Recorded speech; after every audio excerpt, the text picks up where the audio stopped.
Europe 1, il est 22h16, l'invité d'Europe News avec Emmanuel Faux. Et ce soir, Emmanuel, vous recevez un auteur de polar, Phil Marceau, qui est l'inventeur des journées mondiales sans téléphone portable et sans smartphone, les 6, 7 et 8 février.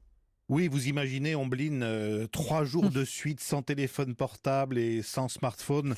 Mais qu'est-ce qu'on va devenir? Et c'est pourtant à ce défi que Phil Marceau nous convie chaque année depuis 15 ans. Bonsoir Phil Marceau. Bonsoir. Vous êtes écrivain, vous avez commis quelques polars, dont l'un qui était intitulé il y a plusieurs années déjà « Tueur de portable sans mobile apparent ». Ça vous travaille depuis longtemps, ce petit objet électronique qui a envahi notre quotidien? Alors, disons qu'en 99, en tant qu'écrivain, je m'intéresse à tout ce qui est fait de société. Et en 99, je me disais, tiens, c'est bizarre, le portable commence à prendre de l'ampleur. Donc, j'ai fait effectivement un petit polar humoristique qui montrait les avantages et les inconvénients du téléphone portable. Et en 2001, je me suis dit, tiens, ce serait intéressant de prolonger le propos de cet ouvrage-là. Là, on était vraiment dans les débuts. Voilà, dans du les portable. débuts, je me suis dit, tiens, ce serait intéressant de faire une journée sans téléphone portable et de lancer le débat. Alors, tout écrivain que vous êtes, vous n'êtes pas un ermite retranché dans sa cabane en bois. Non. Vous n'êtes pas un partisan du retour à l'âge de pierre. Bien sûr que Mais non. vous dites portable, attention, risque d'addiction. D'addiction, c'est-à-dire maîtriser l'outil. C'est-à-dire que moi, mon discours depuis maintenant 15 ans, c'est de maîtriser l'outil. En 2001, c'était téléphone portable classique, on envoyait des SMS, on appelait.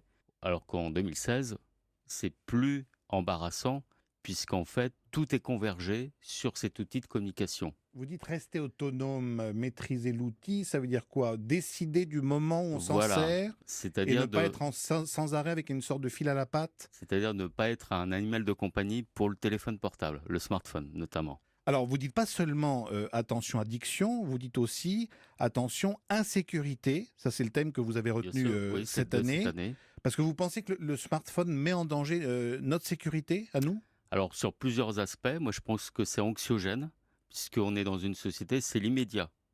C'est-à-dire que si vous répondez pas à un email, à un SMS, si vous réagissez pas sur Twitter, sur les Ça réseaux peut créer des sociaux, tensions, ça crée des tensions, malentendus voilà, des et les malentendus. conséquences de tout ça. Alors ensuite, malheureusement, insécurité, mais ça date pas d'aujourd'hui.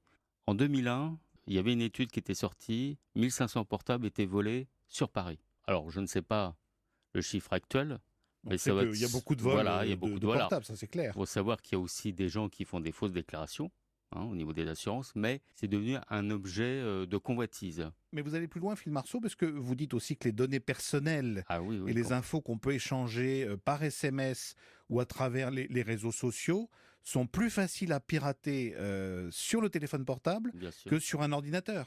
Oui, parce qu'il y a des failles, notamment tout ce qui est Wi-Fi, tout ça, c'est plus facile. Même si le smartphone, c'est plutôt comme dirais-je, des ondes hertziennes, mais c'est plus facile à pirater. On n'est pas protégé au fond vraiment On de est moins façon protégé. C'est-à-dire totalement, que les gens s'imaginent que, de façon absolue, quoi. voilà, il y a toujours des failles, malheureusement. Et le problème du smartphone, c'est qu'on a c'est toute sa vie dedans.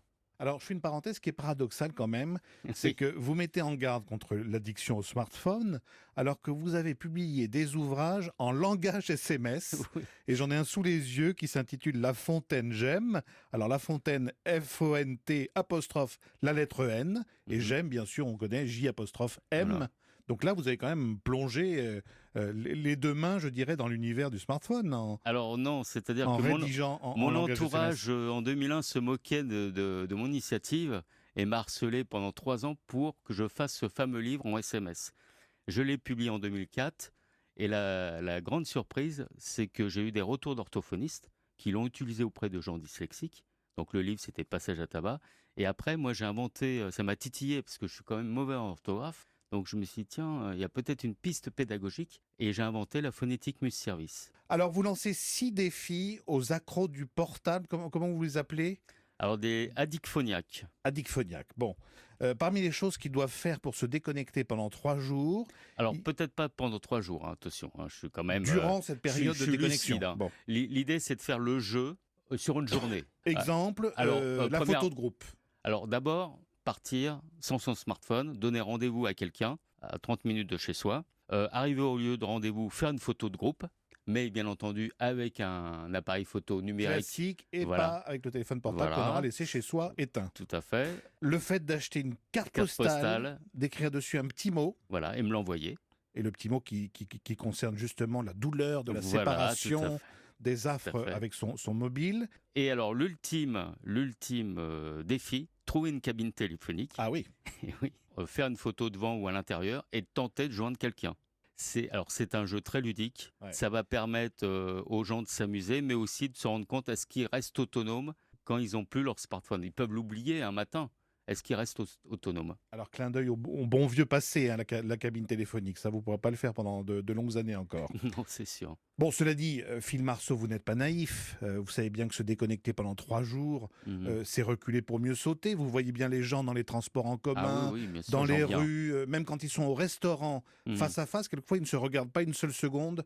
Pendant le repas, ils ont l'œil dérivé sur le Oui, oui, tout à smartphone. fait. Alors, je tiens à préciser, moi, je reprécise quand même, c'est pas de couper pendant 3 jours. Hein. C'est pendant 3 jours avoir au moins une réflexion par rapport à l'outil, avoir un recul. Et surtout, peut-être regagner en qualité de vie et communiquer avec l'humain. Et parmi les questions qu'on peut se poser, peut-on être moderne sans être addict, c'est ça? Oui, alors moi je le suis, hein, puisque je monte des sites internet depuis 98, donc, mais je me refuse d'avoir un smartphone dans ma vie quotidienne. Et vous avez quand même un numéro de portable, je peux trahir ce secret. Oui, oui, oui, bien sûr, mais je l'utilise uniquement pour envoyer des SMS à ma douce. Vous me disiez que certains lycéens, aidés par leurs professeurs, s'étaient saisis de ces réflexions sur le portable. Les jeunes qui sont nés, hein, qui ont eu des portables, si je puis dire, sous leur premier sapin de Noël. Alors, c'est-à-dire que chaque année, moi, j'établis 35 questions sur tous les aspects du téléphone portable. il y a une réflexion qui se fait autour de Et ça alors, oui, chez les jeunes. c'est ça qui est intéressant, c'est que petit à petit, les lycées, les collèges s'emparent de mon questionnaire. Et donc, ça prouve que ce rendez-vous qui pouvait être fantaisiste au départ devient plus sérieux en 2016. Alors, en fait, Phil Marceau, vous lancez depuis 15 ans cette opération, toujours le 6 février, Oui. et le 7 et le 8.